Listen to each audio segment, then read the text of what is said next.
Hello friends, आप सभी का स्वागत है स्टडी कवर क्लासेस में। तो आज की इस वीडियो में हम लोग जेसीईआरटी क्लास 8 साइंस चैप्टर आपका 9 प्रकाश का जो है सो ऑब्जेक्टिव टाइप क्वेश्चन को कंप्लीट करने वाले हैं। अगर यदि चैनल पर नए हैं तो चैनल को सब्सक्राइब कीजिए, दोस्तों को शेयर कीजिए। चलिए क्वेश्चन नंबर 1 से हम लोग स्टार्ट करते हैं।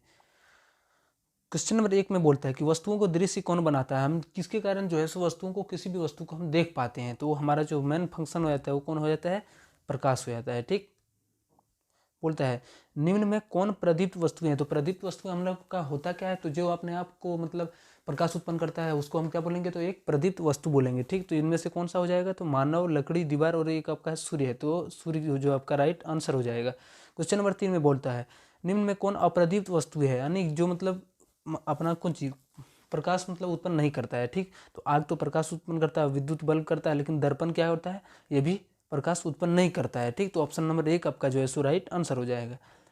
सिर्फ आप लोगों को डेफिनेशन जो है सो समझना है और आपको क्लियर वहीं से हो जाएगा कि कौन सा ऑप्शन होगा आंसर। 4 नंबर बोलते हैं प्रदीप्त पिंड कौन कौन से होते हैं। तो कौन सा प्रदीप्त पिंड होते हैं, तो सिर्फ तारे होते हैं। ठीक, ये चंद्रमा के पास अपना मतलब कोई प्रकाश नहीं होता है। किससे लेते हैं, तो ये सूर्य से अपना प्रकाश लेते हैं और वहाँ से वो जो है सो चमकते हैं। उस तरह से अपना प्रकाश उसके पास नहीं होता है। क्वेश्चन नंबर 5 में बोलते हैं प्रावर्तन के कितने नियम है। तो प्रावर्तन के 2 नियम होते हैं, एक आपतन कोण और प्रावर्तन कोण। आपका क्या होता है, जैसे आपका कोई भी इस तरह से मिरर दर्पण हो गया। ठीक, यहाँ से एक रे किरण इधर से आया तो क्या होगा, सोजे टकरा के जितना आएगा उतने में ही एंगल से मुड़ के जाएगा, उतना कोण बना के फिर वापस चला जाएगा। ठीक, तो इसका कौन सा लॉ है, तो इसका 2 लॉ है। एक यही जो इधर से जाएगा तो सेम डिस्टेंस सेम कोण बनाएगा, एंगल सेम बनाएगा, और एक क्या होता है कि तीनों एक ही बिंदु पर मिलते हैं। आपतन कोण ये आपका हो गया, और एक परावर्तन कोण, और जो अभिलंब जो परपेंडिकुलर होता है वो तीनों आपका क्या होता है, एक साथ ही होता है। ठीक, तो ये आपका दूसरा सेकंड लॉ हो जाता है।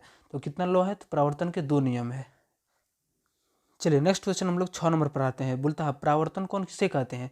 तो देखिए आपका एक हो गया यहाँ से एक दर्पण। ठीक, अब जो इधर से आता है हमारा, सॉरी यहाँ पे बार बार गड़बड़ी, देखिए यहाँ नीचे हम लोग बनाते हैं, ये आपका हो गया एक दर्पण।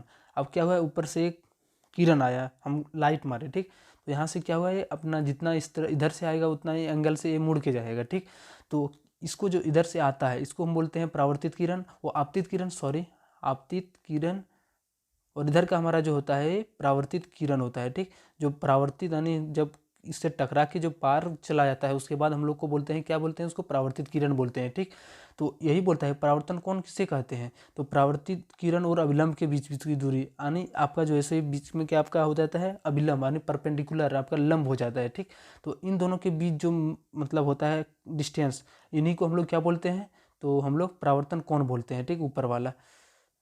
चलिए नेक्स्ट क्वेश्चन हमारा है कि आपतन कोण किसे कहते हैं। तो आपतन कोण कौन सा हो जाएगा, देखिए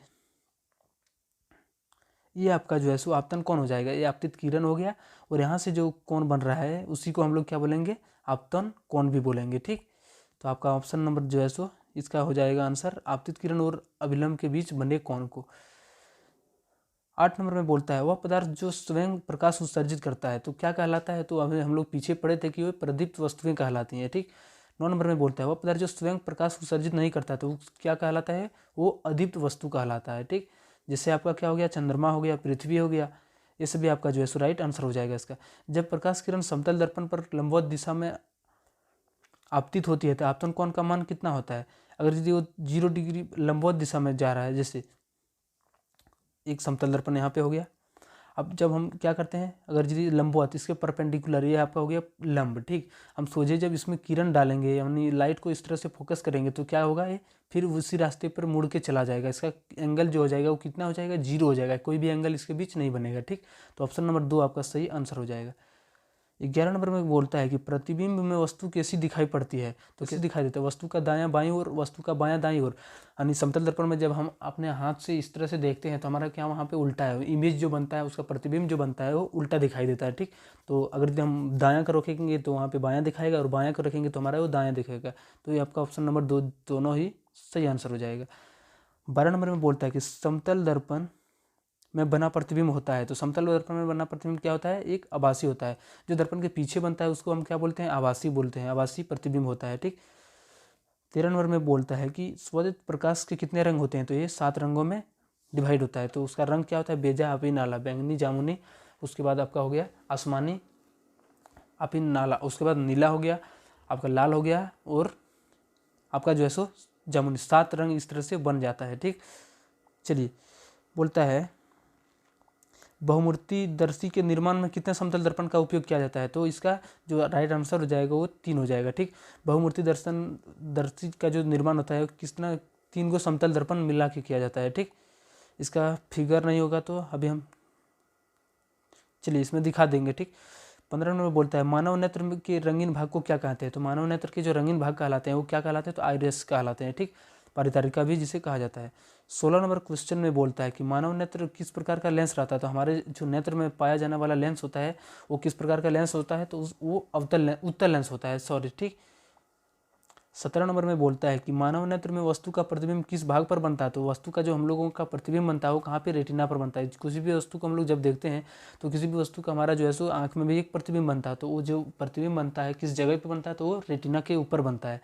आँख से दिव्यांग व्यक्ति के लिए कौन सी लिपि लोकप्रिय है, तो ये ब्रेल लिपि जो है सो उपयोग है। ठीक, उसमें क्या होता है, कोई भी अक्षर रहता है उसका मीनिंग जो है सो अलग अलग टाइप से अलग अलग होता है। इस तरह से ब्रेल लिपि का उपयोग दिव्यांग व्यक्ति, जो व्यक्ति मतलब आंख में परेशानी या कुछ मतलब सोचता नहीं है, तो उससे इस तरह से पढ़ाई ब्रेल लिपि के द्वारा भी पॉसिबल हो सकता है। ठीक, 19 नंबर में नेत्र का वह भाग जिसमें प्रवेश करने वाला प्रकाश को नियंत्रित करता है, तो वो क्या कहलाती है, आइरिस कहलाती है। यानी ज़्यादा प्रकाश रहेगा तो क्या होगा, अपने आप वो सिकुड़ जाएगा, और यदि कम प्रकाश रहेगा तो वो अपने आप फैल जाएगा। तो काम किसका होता है, तो आइरिस का काम होता है। ठीक, 20 नंबर में बोलता है नेत्र की रेटिना पर बना प्रतिबिंब वस्तु के हटाए जाने के पश्चात कितने देर तक रेटिना पर बना रहता है, तो 1/16 सेकंड तक जो है सो बना रहता है। जैसे हम किसी वस्तु को देखते हैं तो हमारे आंख में क्या होता है, एक प्रतिबिंब, छोटी सी प्रतिबिंब बनती है। ठीक, वो जो हम लोग वहाँ से वस्तु को हटा भी लेते हैं तो भी वह 1 सेकंड का 16वां हिस्सा जितना हो सकता है। ठीक, 1 सेकंड का 16 हिस्सा जितना हो सकता है, 16 हिस्सा का 1 हिस्सा, उतना देर तक जो है सो वो प्रतिबिंब बना रहता है। ठीक,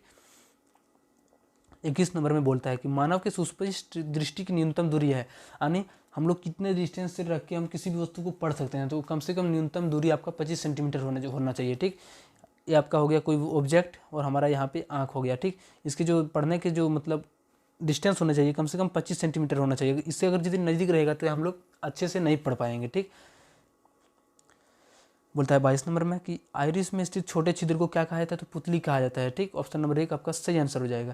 बोलता है 23 नंबर में एक प्रकाश किरण समतल दर्पण पर 60 डिग्री के कोण पर आपतित होता है, परावर्तन कोण का मान कितना होता है। अभी हम लोग तुरंत पढ़ते कि कोण आई जो होता है कोण आर के बराबर होता है, यानी रिफ्लेक्टेड रे और आपतित किरण दोनों आपका क्या होता है, बराबर होता है। तो जितना आपका आपतित किरण का मान होगा उतना ही आपका परावर्तित किरण का भी मान 60 डिग्री हो जाएगा। ठीक, 24 नंबर में बोलता है कि यदि आपतन कोण, फिर वही हमारा है, यदि आपतन कोण का मान अभी 30 है तो परावर्तन कोण का मान भी 30 डिग्री हो जाएगा।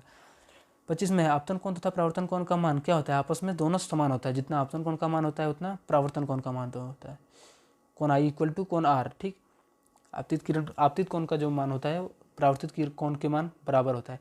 अगर दो समतल दर्पण 90 डिग्री के कोण पर रखे हैं तो उनके बीच रखी वस्तु के प्रतिबिंब कितने संख्या कितनी होगी, तो वो कितना होगा, 3 होगा। ठीक, जैसे आप एक समतल दर्पण इधर से रख दीजिए और एक समतल इधर से। ठीक, और यहाँ पे कोई भी ऑब्जेक्ट हम इस तरह से रख देते हैं। ठीक, तो यहाँ से जो टोटल प्रतिबिंब बनेगा वो कितना बनेगा, तो 3 प्रतिबिंब बनेगा। ठीक, चलिए 27 नंबर क्वेश्चन में बोलता है कि किस प्रक्रिया के कारण श्वेत प्रकाश 7 रंगों में विभक्त हो जाता है, तो विक्षेपण के कारण। ठीक, तो इस प्रकार की परिघटना कहाँ पे होता है, जब कभी मतलब रेनबो यानी इंद्रधनुष बनता है तो उस समय हम जो है सो आसमान में सारे घटना को हम देख सकते हैं।